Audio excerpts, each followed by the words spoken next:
Good morning. Thank you all for coming this morning. It is my pleasure to moderate this and to introduce our reps and senators, two of which are actually mine, Becky and Jason. So we're happy to have them here. Senator Becky Duncan Massey is a member of the Senate's Health Welfare Committee, Transportation and Safety, and this year was named to the Powerful Finance Committee. So we're happy to have you on that, Becky. Representative Eddie Smith, down at the far end, is a member of the House Transportation, House Education Administration and Planning Sub, and this year was named Vice Chair of Education Administration and Planning Committee. Representative Jason Zachary is a member of the Transportation Committee, Insurance and Banking Sub, Vice Chair of the larger House Insurance and Banking Committee. So welcome all of you, and nice to have you here on a Friday. Let's get started. We're going to go through some questions that I'll ask, and then at the end, hopefully we'll have some time left for you to ask your questions. So be thinking about that, or if there's anything you want to follow up on as we go through my questions to them, just raise your hand and we'll stop and answer. Eddie, I'm going to start with you. You had a victory this week. You have been advocating and had a bill to create recovery high schools, and it passed both houses, and I guess it's on the governor's desk or on the way to the governor. Would you talk a little bit about that, what the bill ended up creating, and what's next steps after that? It's funny you came to me. I was going to sit over here and be quiet, because when I got here, Jason looked at me and said, well, if you're here, all the words are going to get sucked out of the room, so there's no sense in the rest of us being here. We call him Eddiepedia. But the Recovery High School bill did pass the House this week. It passed the Senate about 2 weeks ago, and it passed both chambers unanimously, so there wasn't one person that voted against it. But what it does is it sets up the perimeters, if you will, of the sandbox for how recovery schools will work in the state. And what a recovery school is it's kind of a school within a school, so they can use existing space, but they keep the kids separate from the rest of school, the normal school environment, because these are students that are dealing with either a primary or secondary addiction, whether it be alcohol or some other substance. Karen Pershing, sitting right here, I worked with her and former DA Randy Nichols for the last year on this bill. But at its essence, if you leave a student in their normal environment, within 24 to 48 hours, if they're going through recovery, they're going to be offered the same substance we're trying to get them off of. So putting them into a separate environment, changing the environment around those kids, they have a much better chance of succeeding. And what we've seen is that the recidivism rate goes from about 70% for this population, and it drops to 30%. That doesn't sound like a lot until you actually look at the percentages. That is gargantuanly huge of just what we're seeing of success for kids staying off of drugs. Their chance of them relapsing drastically falls off. One of the most successful schools that I looked at was Archway Academy in Houston, Texas, and almost 100% of the kids that went into that school, they were headed towards dropping out. Now, a student that drops out of high school, they're probably going to end up somewhere in the system. They're going to end up in jail. They're going to make probably less than $10,000 a year. Well, of all those students that went into the school, over 96% graduated high school. So all of them were going to drop out. 96% ended up graduating high school, and better than 82% of them went on to a post-secondary education. So it actually has the ability to change completely the trajectory that a student is heading on. In drugs, they're headed down a path of destruction. This is an opportunity to get them back on a path to be a successful, productive member of society and away from a life of destruction. So that's at its core what the Recovery High School bill does. It is headed to the governor, but we left a lot of decision-making to the locals of how they'll kind of adapt within that high school things that meet the specific local need. So it's inside a school, a current high school. It can be, or, in Knox County, we could, I hate to use the term build a wall, but they can build a wall to separate a school so that the students are completely separate, or they could use a whole separate other facility, or if a school system wanted to, they could build a school. So it's really up to the locals how they want to go about doing doing that. So so there's going to be a pilot program, right? One in middle, east, west, is that? Yes and no. Ready? The way the bill actually ended up, because once we started down this path, I had 10 school systems from East Tennessee alone ask me if they could do the pilot. Okay. So what we changed it to is we still have the pilot where we're going to try and get the funding to help with 3, but it's set up so that any school system that can come up with the money, any county commission that wants to help fund it, they're allowed to open one in their community. That's really interesting. It'll be interesting to see what Knox County does. Becky, you have something? Well, I just want to say we have a superstar in our midst. Karen Pershing is the expert in Nashville on these kind of issues. Unfortunately, we have a lot of the drug issues, but she is so respected when she comes down there and talks to us and brings a lot of the coalition that is working here, has been working monthly. But we need to let's give Karen a big hand because she's amazing.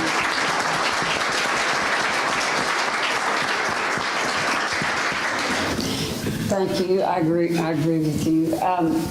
Speaking of drugs in schools, any updates on opioid legislation? That's been certainly a huge topic for the last 2 sessions. Any thoughts on that? Give us some updates, Jason. Sure. Well, I've got one bill. We're calling it Henry's Law. I'm working with Senator McNally on. I'm the Senate sponsor. Oh, you're the Senate sponsor? Oh, Yes. there you go. Yeah, I didn't even know who the Senate sponsor was. And Senator McNally brought it to me, and so, well, that's good to know, Becky. Senator McNally brought it to both of us Yes. because he knew we were both such great legislators to bring it And then to. it go right through. Yes. Yes. Yeah. They wonder why I sucked the words out of the room. Yeah, that's right. Well, in this particular legislation, there's so many different ways to attack the opioid crisis. So many of us, the governor has his big comprehensive plan, but so many of us are carrying different pieces of legislation to address this. Senator Briggs and I are going after the organized retail crime, which we have found how tied that is to the opioid crisis. And then the piece of legislation Becky and I are working on, Henry's Law, passed out of our subcommittee last week. And what it does, it provides additional penalty for those who sell drugs to minors that leads to their death. We have a student at West High School, Henry Granju, about 7 years ago. He got hooked on opioids through his girlfriend's mom. Is a 15-year-old. And now we're seeing in our state 10% of the overdose deaths are with minors. And so this has become a huge issue with those 18 and under. So this particular legislation would go after those who are targeting minors who sell drugs to minors that lead to their death. Right now it's a Class A felony, second-degree murder. And if they're convicted now, they get 15 to 25 years. When this legislation passes, they'll get 25 to 40 years. So it's just an additional level of enforcement. The governor's included that in his supplemental budget. So that's a big win. And then we've also got the organized retail crime bill. Part of that we passed last year. We didn't pass the enforcement mechanism because we didn't have funding for it. So we hope we'll get funding this year and we'll be able to include the enforcement mechanism with that because we passed it last year. So there was no teeth. So literally Roane County was the only county that tried to do anything with that. But there were no teeth to it. So there was no way to enforce it. So those are 2 things that I know just here locally with our delegation that we're carrying. And I think your question probably was a little bit about the big bill, the governor's bill. And it is working its way through the system. There is a competing bill that, I think TMA and the pharmacists, the Medical Association and the Pharmacists Association have felt that the restrictions were a little bit too much, that, so they've been kind of talking. They brought a competing bill so they could get the governor's folks to talk to them. Sometimes you have to do that to get the conversations going. So they're working on whether it's a 5-day supply or whether the first 3 days you don't have to put it on check the database. And there's going to be exemptions for certain disease, but it's still working its way through the process. I can guarantee you one of them a version of those will pass, but we'll be hearing it at hearing them Wednesday in the Senate Health Committee. So we're working on that, and there's a lot of other bills. What I've always said is, there's no one solution to any of this, and so they're all tools in the tool belt. Ever since I was elected in 11, so the first session was 12, and actually they started the year before, we've been working to put tools in the tool belt. The licensing of the pain clinics, not being able to pay cash, the inspections, having to have a doctor, as part owner, and all the different things, the prescription drug database. And like I say, most of this legislation came out of our group out of Knoxville that has been passed statewide. And they've all made a difference, but they've also kind of pushed some people to the street drugs, the heroin and the non-prescription drugs. But we've got to not get people on drugs to begin with. And so what's happening is the studies have said that if you take an opioid for 5 days, you're probably okay. If you take it the 6th day, you increase your chances of addiction. And so we're working on that. I know I had some sinus surgery last summer, and I came home with 60 hydrocodone. And I said, that's crazy. It's insane. So they're looking at doing partial fills where you would get maybe a 3-day supply. I mean, they're still working on the days, but then you'd already have the refill that you can go back and get it, so you wouldn't have to go back to your doctor. So there's a lot of things that are including it, but they're all just tools in the tool belt to fight this epidemic that is this crisis that's in our state. So. Thank you. Yes. One of the tools includes looking at what is being shipped from the distributors to the various pharmacies and letting that kind of, there's 80,000 tablets going to a town of 10 people. What's going on?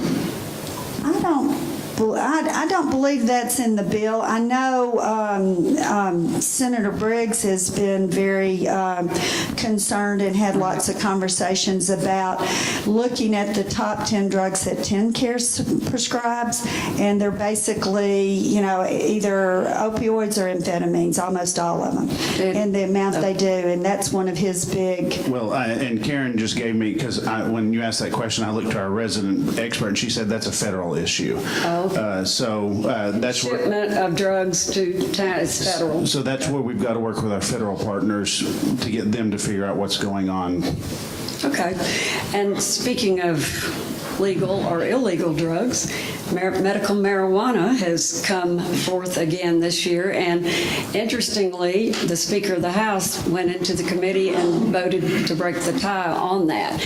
I'm curious about where Senator McNally is, our Lieutenant Governor. I hear he may not be so supportive of medical marijuana. What are you all hearing about that? Is it still alive? Well, it was rolled Wednesday in the House. Representative Jeremy Faison has it, and they rolled it in the House. And I think most of us are hearing the same thing regarding the Senate. You'd be able to speak better to the Senate in terms of that legislation not moving through the Senate. But I would say the support is probably mixed in the House. I know for me personally, I'll speak for me personally, the idea of the oil being used for 15 specific diseases, which is basically the genesis of the bill, I fully support that. The challenge is once you go down the road, once you open the door, you've got the dispensaries and everything else. You've got a commission that is supposed to oversee this. So there's some issues. Me personally, taking some of this out of the legislature's hands and giving it to the bureaucracy, that always makes me uncomfortable. But in terms of using the oil, using the oil for 15 different diseases, I do support that. But this particular bill has nothing to do with smoking the marijuana. There's some misconceptions about the bill. But the challenge is the bureaucracy and everything else behind the simple fact of the oil for 15 different diseases. Becky?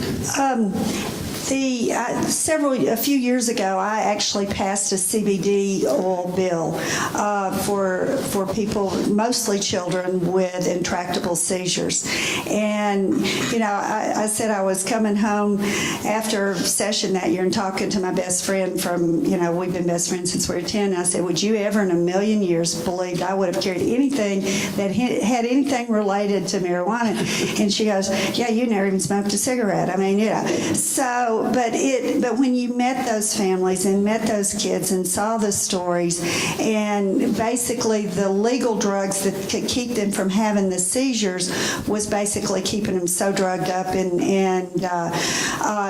we didn't make it legal. We just made it not illegal. There was a fine line we had to pass, and they had to have the diagnosis and all that. So, but I know when in a lot of other states when they've done the medical marijuana bill, it's been a way just a ruse basically so people could get marijuana. They could smoke it, they could do oils.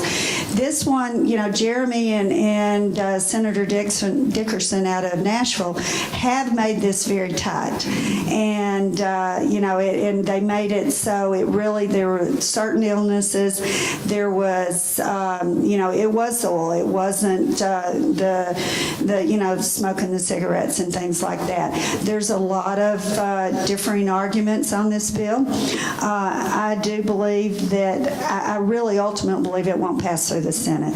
I know Senator McNally, Lieutenant Governor McNally is opposed to it.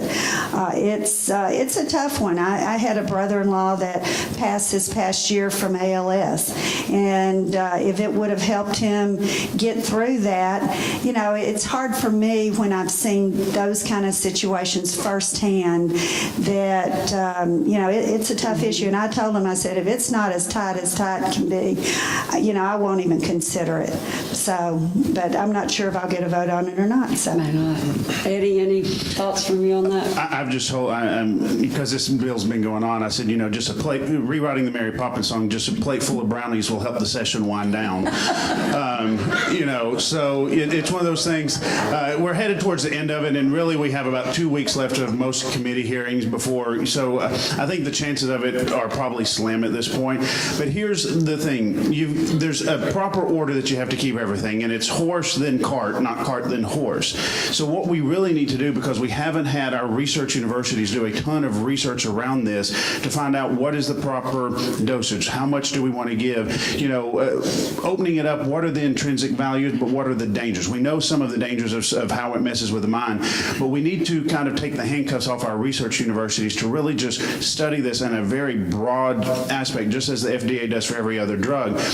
I have seen some good, reports coming out of Israel where they use, the cannabis plant for treating PTSD in soldiers. It reduces the effect of PTSD long term. So I do see that there could be some intrinsic value, but we also can see, when you look at the reports that we see through the Metropolitan Drug Coalition, the dangers of where this is a gateway drug for a lot of kids. So you got to be careful when you're talking about it, because it can exacerbate a problem we already have.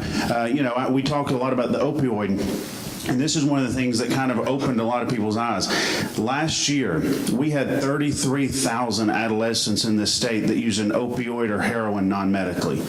So to put it in better numbers, that's 1 out of every 8 kids in our high schools. In a class of 24 kids, 3 of them are using an opioid or heroin. Let's not add to the problem. Let's make sure we do it in such a way where it keeps it very tight, very narrow, but that we do the proper research. So I think that's kind of the posture of most of the General Assembly of where we are right now. All right, and speaking of addictive things, the alcohol sales on Sunday, what's happened with that? I can't remember. I saw there was some discussion about it. Has it been up yet, and where is it? Who's expert on that? It passed through sub. I think that's and right. then there's an amendment coming to strip out some of the things that are in there. But that one, Martin talked to me about it yesterday. Martin Daniels got an amendment he's putting on it.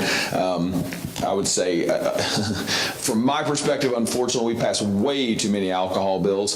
But we killed one yesterday, though, by the way, which was a big win for those of us in the anti-alcohol caucus. But which I'm kidding. There's no such thing as the anti-alcohol caucus. But that'll come to the floor. Good chance that'll pass. But it sounded like there was a pretty good chance of it passing. I think what I read was the liquor stores could open on Sunday earlier rather than I'm not on state and local where it goes through in the Senate, but I think the liquor stores can start selling on Sunday immediately. Right. It's a delayed a year or so, something like that, where the grocery stores can start selling. They're going to limit for about 3 years the maximum number of stores permits that you can get for some competing things. So there was a few negotiations for the small business people in Tennessee, which you have this challenge between having things available for the citizens and the consumers, regardless of where you come from. But the competing issue is, most of the package stores are locally owned. They're owned by small business people that are in our community that work on our volunteer, our nonprofits and everything. Whereas typically the wine and grocery stores issue has been a big box business, people from out of state that are taking a lot of those profits out of state. And I know there's already been a couple, anyway, package stores have closed over this issue. So that one's a kind of a tough issue when you believe in the small businesses that are in your community, them in the fabric, whether it's package stores or whether it's any other small business. So it's challenging, but I do believe it will pass. More to come on that. Let's go back to schools a minute, and certainly the Parkland shootings and several other of these mass shootings in schools have brought this issue to the forefront.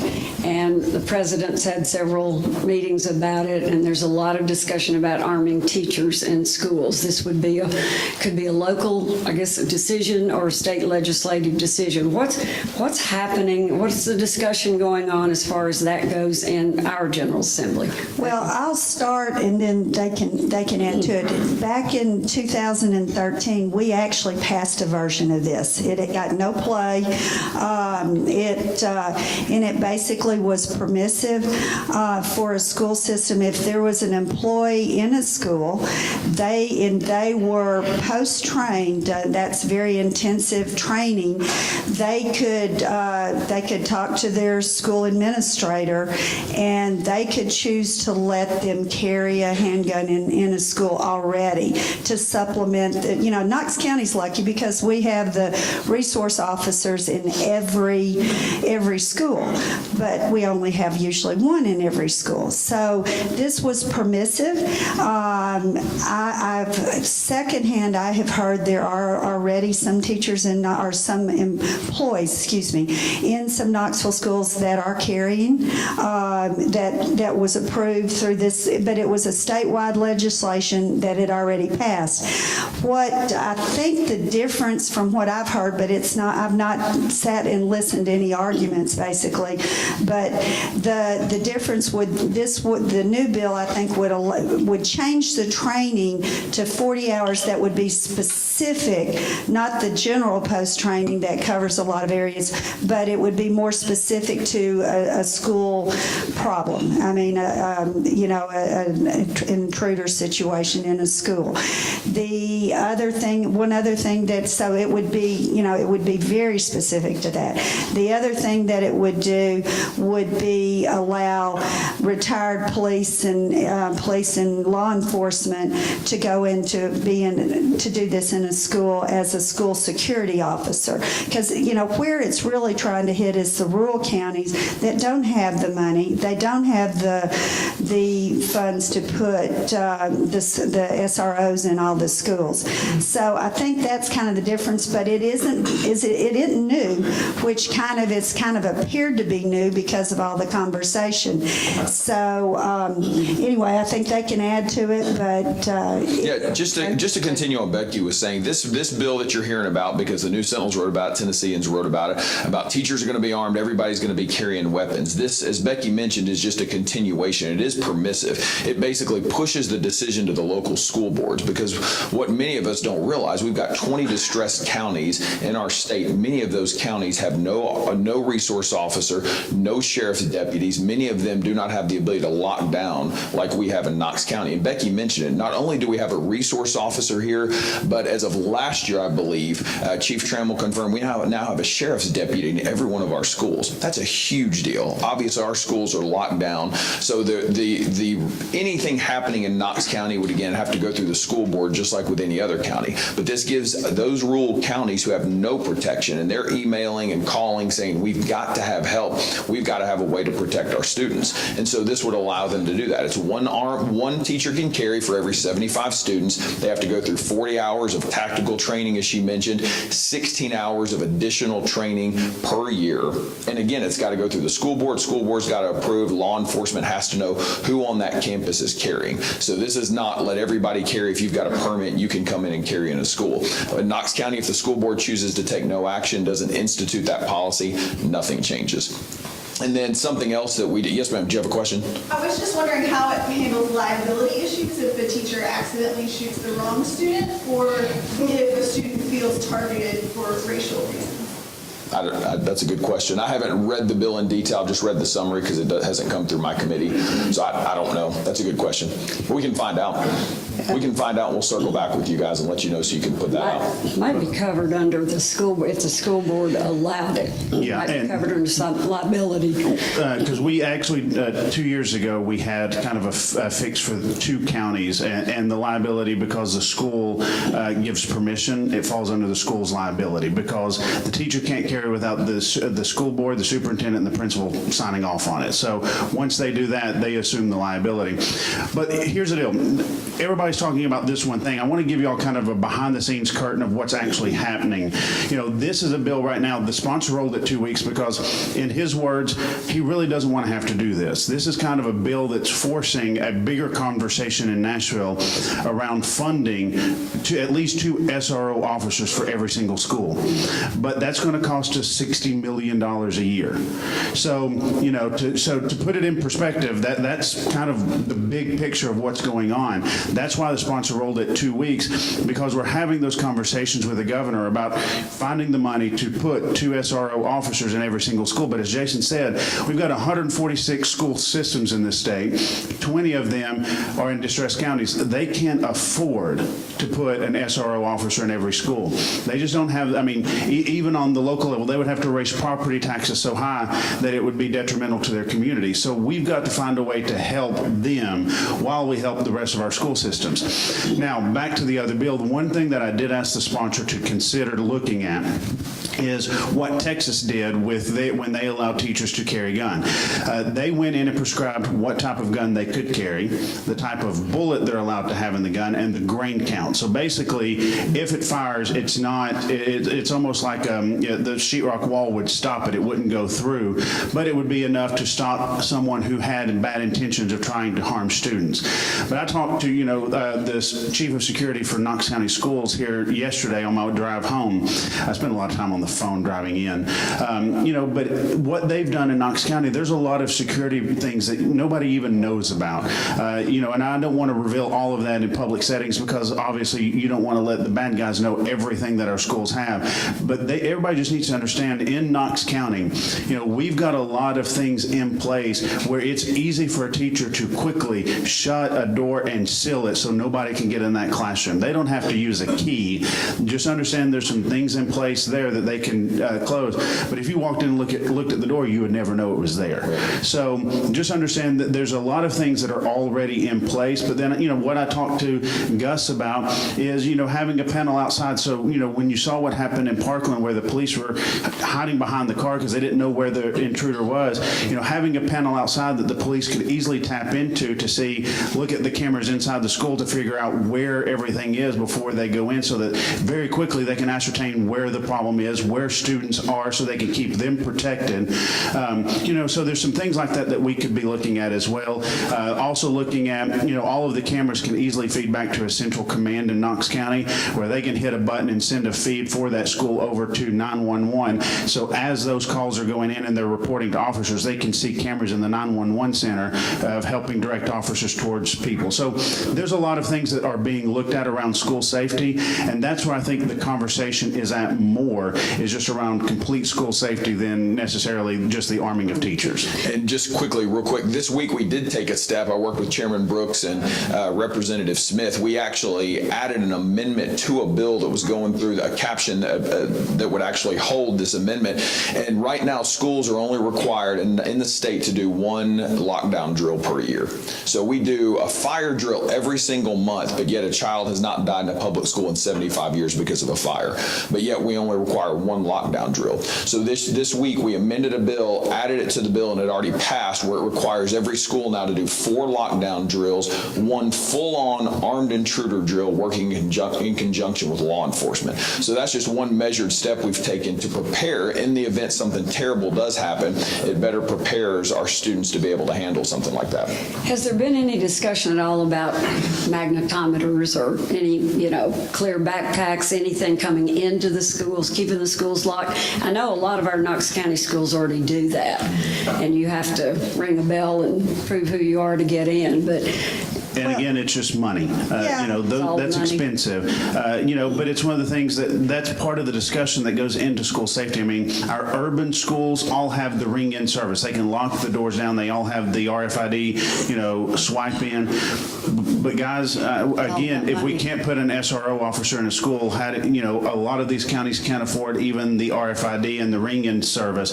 So I don't think we fully appreciate the difference between Knox County and one of our very urban distressed counties of like a Clay, Pickett, where it's vastly different than what we deal with in Knox County. Well, also, we have the governor's task force that has already started meeting, that is looking at the school safety issue. And they're, I think, going to be fast-tracked to try to come up with some solutions. The only problem as far as legislatively is we're ramping down. We will finish session probably mid-April. And so some of these things, it's like the opioid problem. There will be tools in the tool belt. There's the mental health issue. There's the video game issue. Right. But I mean, there's lots of components to it. But I'm looking forward to a more thoughtful, right now I think everybody's kind of trying to do something quick, and it's kind of like throwing something against the wall and seeing what sticks. And I like the task force that really has all components represented. You have educators on there. You've got legislators. You've got law enforcement. So they, I'm sure, will come out with a good list of recommendations that we can proceed with, both in funding and both legislatively. Some will be able to be put in place potentially immediately for some of the school systems across the state. Some will take legislation. Some will take financing. But so we've got it going in a number of different sections. It's a hugely serious issue that the legislature and the governor and everyone takes very, very seriously.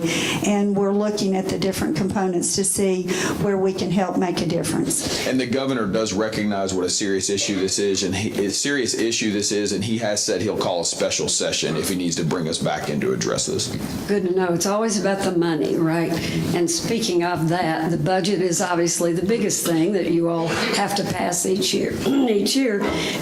Becky, you're on finance now. What's happening? The governor has told us, and Commissioner Martin, our F&A commissioner who's from here, is saying we don't have as much discretionary funds as we've had in the past. And of course, there's still everybody down there with their hands out, right? Knoxville, anything including you. Including me. Thank you. She works with the History Center. The History Center. No, actually the budget is the only thing we have to pass. I mean, everything else is, some people think is good, some people doesn't, so what the process has been, each of the departments go to the related committee that kind of oversees what they do and makes presentations. We had the Department of Transportation in the Transportation Committee last week. After they do that, they work their way up and go present to the finance committees. And The regular committees, most of the regular committees are starting to shut down.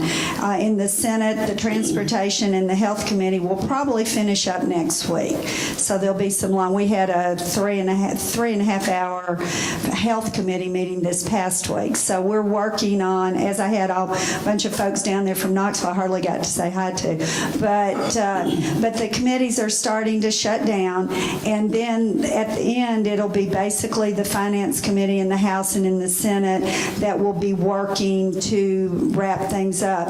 The governor will come out with a supplemental budget. I won't be surprised if there is some safety money already put in there potentially we don't know exactly. We know bits and pieces, but we probably will see some extra safety money in there when it comes down. The members, there usually is a little bit of money that the members can do budget amendments on, and that's what Susan was talking about, everybody with their hand out. There's a lot of good things that are, you're not deciding between good and bad, but good and good. So, but we have to have those all in by the end of next week, and we will go present those before Budget Sub, and the House Budget Sub will kind of decide what they're wanting, they feel like they can maybe fund. If you had a piece of legislation that needed funding, that goes through that process too. The Senate Budget Sub decides on theirs, and then I think those folks get together, and I think it's like playing poker. Well, I'll give you this one if you give me this one, and but they have to kind of come together. And the last piece we do is the budget, and it all kind of comes together. If there are bills that needed funding, they go behind the budget, and if they're not funded through this budget sub process, then they don't get passed. They don't ever get to go to the floor for a vote. So it gets pretty intensive there at the end, but there's also a lot of hurry up and waiting, although I'll be in finance now, so I won't be waiting, but I will be listening. But the process is going through. They're predicting we'll get through, somewhere mid-April, the 13th, 16th, something like that. Of course, those are very fluid. So that's kind of the way the process goes. At the end, it'll be interesting being on the finance side of it this year and watching it go through, because I haven't been on that side in the past. But Knoxville didn't have any representation after the lieutenant governor elevated to that position. So, anything in the House you guys are hearing? Well, I think just in terms of overall in the budget, last year we were at 37.2.3, something like that. And the good thing about this year's budget is we all were in meetings all summer, meeting with the governor, meeting with the constitutional officers, expressing concern just with the uncertainty in a new administration, what the economy was going to do this year.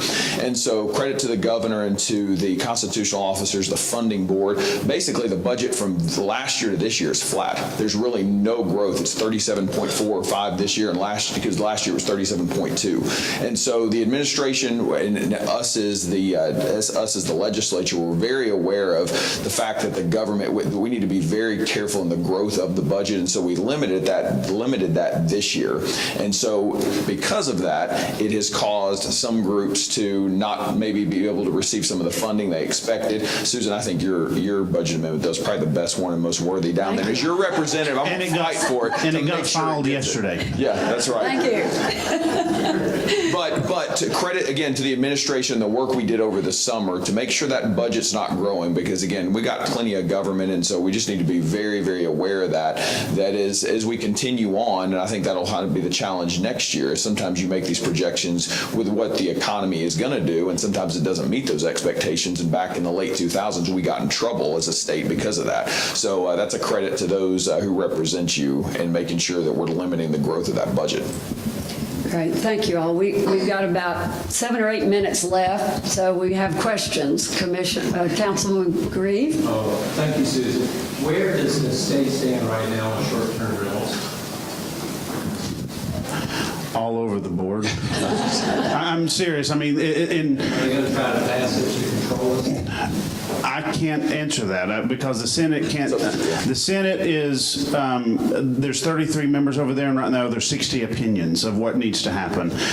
So I really don't know what they're going to end up doing. What I've said all along, the only thing that I would have recommended that if we do anything, because you can't unring a bell, is anyone who had a non-owner occupied property already before the date you all enacted the ordinance in Knoxville, they would be grandfathered in unless they transferred or sold the property, at which point the grandfathering clause would go away for that property. But from this point forward, moving forward, it needs to fall under the regulation you all have set forth for anything new that comes in, making sure everybody gets, they still have to go through the permitting process and make themselves known. If there's an issue, you all would still have authority to go in and cite them, do things like that.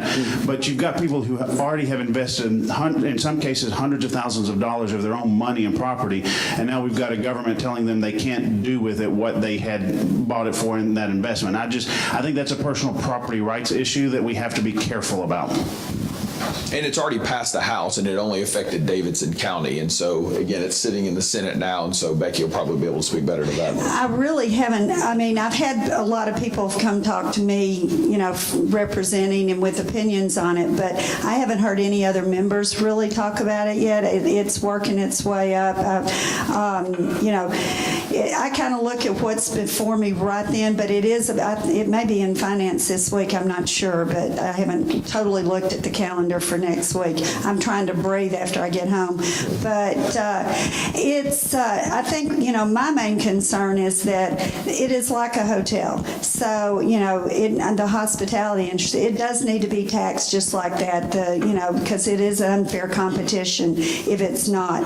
I'm supporting the cities, what is done, I think what Knoxville's done is reasonable, but, I'm waiting to hear the argument in committee when it comes there. But I know there was an amendment from Senator Stevens, I believe, that would overrule what the cities have done. So that's what we'll be looking at listening. But I haven't talked to any other members other than Senator Dickerson, who is trying to protect what Nashville and Knoxville has done. Back there. Regarding the arming of teachers in schools, anybody thought about what are some deranged students, a whole lot done from the teacher in school? What happens? What methods are they going to use to prevent that? I'll take it. Well, this legislation would be for concealed carry. So you're not going to know who's carrying, and the only time that weapon should ever be drawn is if there's some sort of armed intruder. So truly, we could say what if?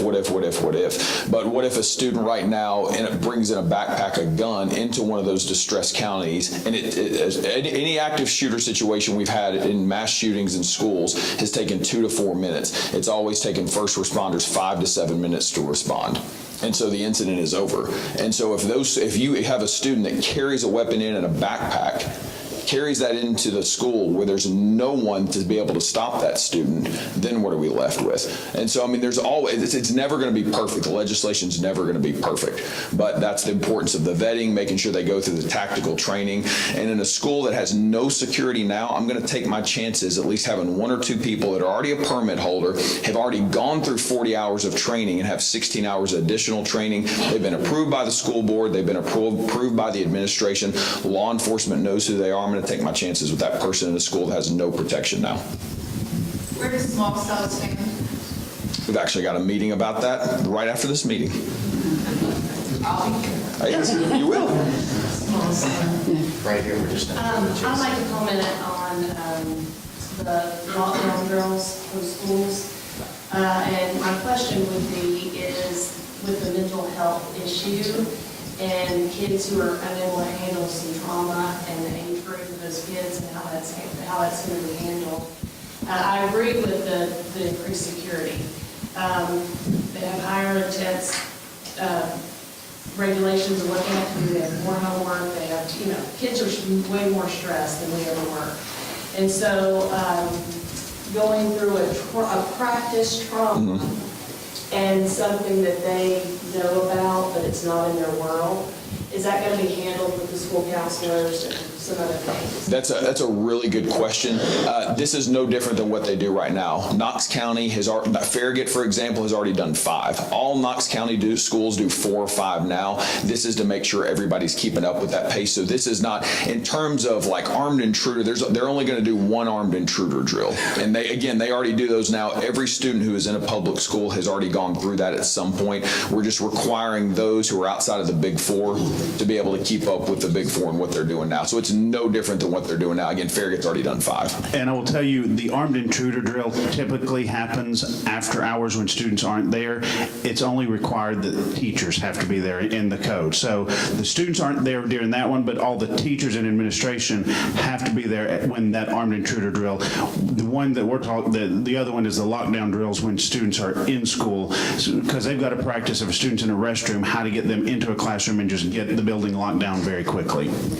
All right, our time is up. I want to thank Commissioners Brad Anders and John Schumacher and Carson Daly for coming, and Councilman Wallace. Thank you for coming. Councilman Green. Any other elected? Oh, back there you are. Hey, Carringer and Ray. Tell me your name. All right, all of you, thank you for coming. Amy, you want to close it? And I just want to say, we have such great representatives, honestly.